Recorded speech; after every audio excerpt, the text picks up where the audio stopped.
Hey Tiyana, what's going on? Rob Cesternino here, and very sad to see you go. You had a very emotional reaction coming out of that trouble. Could you just talk us through how you were feeling in that moment? Was it betrayal? Was it just sadness about not reaching the jury? Honestly, it was a little bit of everything and then some, and then a little spice on top. I feel like the betrayal was crazy because I felt like I had a really good relationship with Caroline specifically and also Kyle. And so to see them write my name down as well was pretty crazy and mind blowing in my head because I'm like, wow, I really had no one out there, So it was almost like realizing I had no one, also realizing that the game was over way too soon, and also right at the end, like, are you kidding me? Like, right there. Like, here I Yeah. am, and here is the freaking end. So, I think that that was also another big point, and then it was also, like, the disappointment of letting down my family, and I know that they would never feel that way about me, but, like, it's just the standard that I hold myself to? And so it was, like, disappointment in myself, feeling like I let down my home and my island and my friends and everyone that roots me on, plus betrayal, backstabbing, not getting there right at the end. So it was a whole mixture of everything. So it was almost like two different tribal councils that you were at. So if the first tribal council went down, what was going to happen? Could you talk us through that? And do you feel like you know how it would have gone? I think genuinely that I wanted to work with Rachel. It was very clear that I wanted to pull a blindside on Gabe with Rachel being there. However, I don't think I would have had the numbers, and I think it would have had to be everybody on Rachel, and Rachel would have gone home.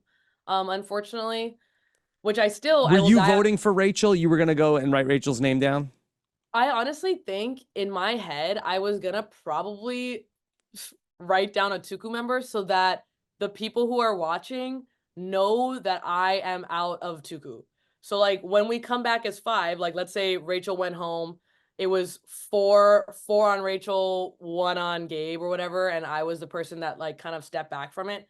I feel like that would have been a great gameplay for me because one, I would have completely disconnected from Tuku altogether, and two, they could have witnessed me literally say, "I'm done with Tuku," and then Yeah. I wouldn't have been a threat, or I wouldn't have been the first one voted out of Tuku when we come back 5 strong.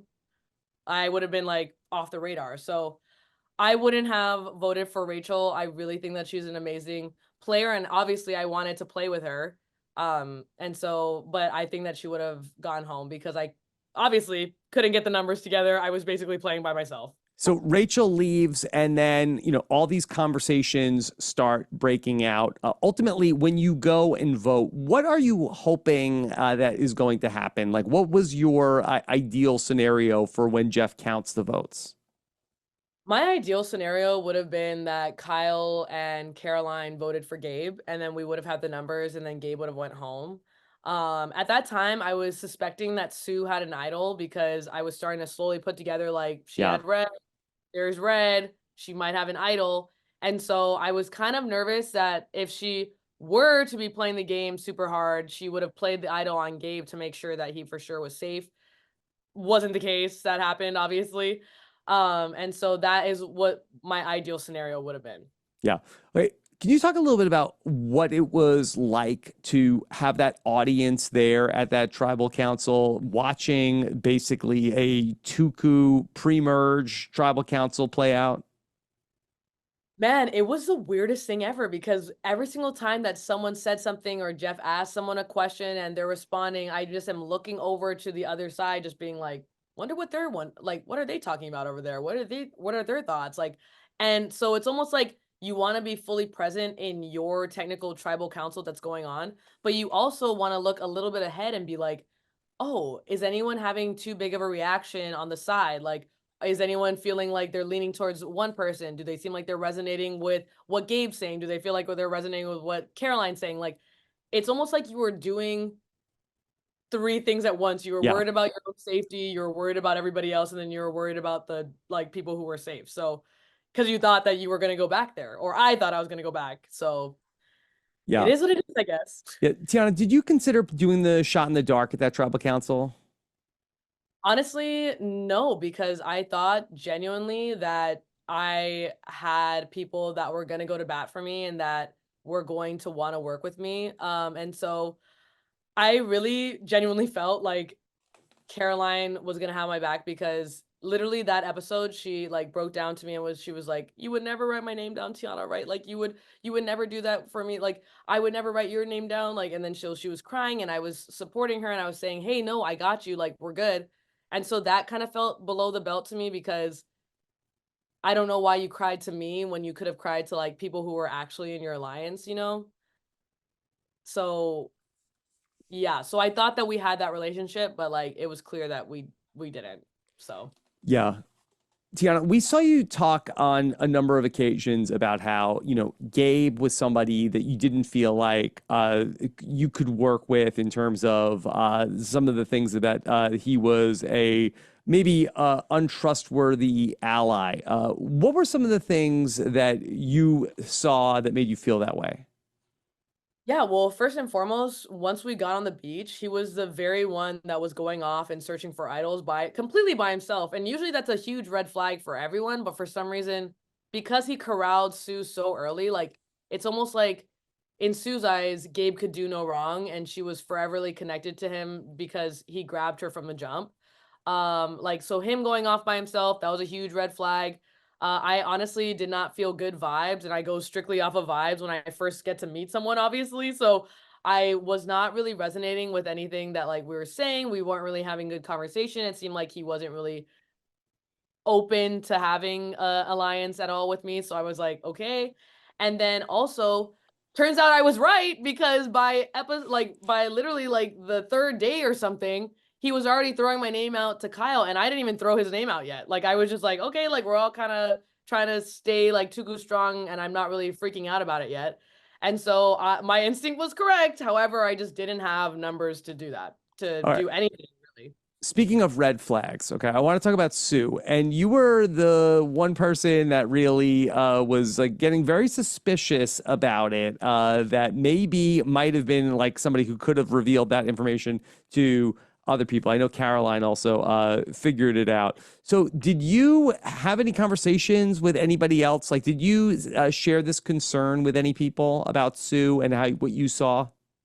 I actually shared my concern with Caroline. I went up to her and I said, I genuinely think Sue has something because remember, the only person that we ever saw with red on the Tuku tribe was Sue, and her story didn't match up. She said she bit the back of her tongue and that she was playing with the machete, and then it was like, okay, which one is it? Like, it's all over you. Like, did you get cut somewhere? And so, and my mom is a registered nurse, so I've seen blood before, and I'm like, that doesn't look like blood. But at that point, Sue was actually like she had multiple times where she was crying leading up like every day in Tuku leading up to that time. So that's why we didn't press her that much because we're like that's why I also said she's kind of scaring me a little bit because she seemed to be going more like unhinged kind of thing. So I didn't want to keep questioning her. And so I shared that with Caroline and I was not planning on sharing that with anyone else because I thought Sue had my back and I thought Sue was going to be a good alliance member, but that didn't end up being the case. Going back to how your story played out with going back to the TK vote and Caroline and Sue talking to you about working with the women to make the move to take out TK. Did seeing the episodes change at all the way that you relived the experience of being out there? Oh, definitely. I think that when it comes to TK's blow up that happened after the challenge where I took it as like him calling us losers and things like that. I think it ended up being where me and TK are just such tough competitors that like when you call another athlete like a loser and like, "Oh, you don't care enough about losing." It stings. Like I can't get over that. I was like that's why I kept saying I feel like you disrespected me on like an athlete level. But I also feel like when it came to TK, we had the bridge, which was Kyle. Like Kyle could bro out with TK. Me and Kyle were getting along really well, so he was kind of the bridge there. And I think that if me and TK would have more time one on one, it would have been a little bit different. However, what's super unfortunate is that even if we did have that one on one time, and we went 3-3, we're still tied. We're still going to rock. So it's almost like you're stuck between a rock and a hard place, literally. And Yes. so I think that when it came to TK, it was just us both being very, very competitive and not having enough time to talk to one another. And so if things were different, maybe we could have convinced Caroline a little bit, or maybe we could have done something else. But I think for the most part, I was not game to go to Rock. So it was either TK's going home or like I was going to give out pretty Yeah. easily. Can you talk about some of the relationships that you had back on the Merge Beach in terms of other players that you had good relationships with? Oh, definitely. I feel like I was really getting to know Saul very well. I felt like Saul and I really clicked from the jump. Teeny was also another one that I was super excited to work with. Rachel, I was excited to work with, obviously, with this episode. I really got good vibes from her, and we were collaborating, talking a lot. Genevieve also was someone that I really felt like we could do a lot of damage together when it came to post merge. And I really was gonna roll with the girls. Like, I really thought that that was a good idea because just like Teeny was saying, there's been these amazing girl alliances that pull off these crazy moves. And I feel like I trusted those girls enough that we could also pull off some really amazing moves. But unfortunately, I didn't get the chance to do so, obviously. But I would have loved the opportunity to. We haven't talked much about Kyle, who seemed to be a close ally of yours. Did it hurt at all to have Kyle be one of the people to write your name down?